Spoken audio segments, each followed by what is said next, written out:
Amerika Beynəlxalq Təhsil Şurası Qərb bölgəsinin Şəmkir, Qazax, Toz, Akstafa, Daşkəsən, Gədəbəy orta məktəb şagirdləri arasında test keçirtdi.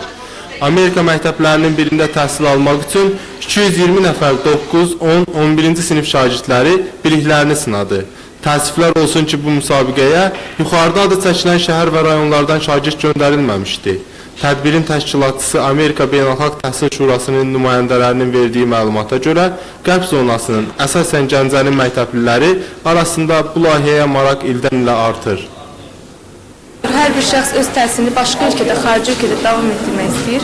Mən də öz təhsilimi Amerika kimi böyük ölkədə davam etdirmək və həmçinin onların adət-ənənəsi, milli etnik tərkibi ilə yaxından tanış olmaq istəyirəm. Bu sadəcə bir mənim fikrimdir və gələcəkdə istərdim ki, Amerikalılarla yanaşı işləyəm. Mənim məhz Amerikada oxumağımın səbəbi birinci növbədə orta təhsilimi orada yüksək səviyyədə davam etdirmək, Amerikanın mədəniyyət və sivilizasiyasıyla dərin tanış olmaqdır. Bundan başqa isə hər bir Azərbaycan vətəndaşının borcu olaraq Azərbaycan bayrağını Amerikada yüksəltməkdir. Mən tək Amerikada oxumaqla gələcək karyeram barədə düşünürəm. Bundan başqa mən öz dövlətimizi də digər dövlətlər, Amerikada və başqa dövlətlərdə gələcəkdə təmsil etməyə çalışıram. Müsabiqənin şərtlərinə görə birinci turda 100 şagird mübarizəni dayandırmalı olub. Sentyabrın 24-də 120 məktəblinin iştirakı ilə ikinci tur keçirildi. Birinci tur 15 dəqiqəlik sadə ingilis dilindən ibarətdir.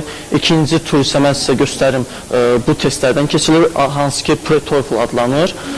Üçüncü turda isə artıq biz Amerika vətəndaşı ilə mən birlikdə biz şagirdlərdən tək intervyu götürəcəyik və eyni zamanda üçüncü turda onlar Amerika ailəsinə məktub şəklində məktub yazacaqlar.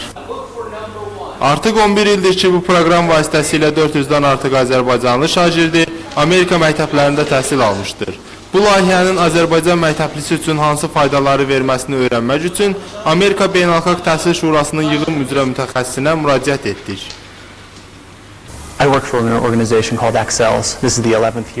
Azərbaycan və Amerika məktəbləri arasında olduqca fərqli cəhətlər mövcuddur. Biz bu proqramları təşkil etməklə Azərbaycan tələbələrinin Amerikada təhsil almasına imkan yaradırıq. Azərbaycanlı məktəbliləri Amerikada təhsil almayacaqlar. O cümlədən iki ölkənin mədəni əlaqələrinin gücləndirilməsinə xidmət edəcəklər.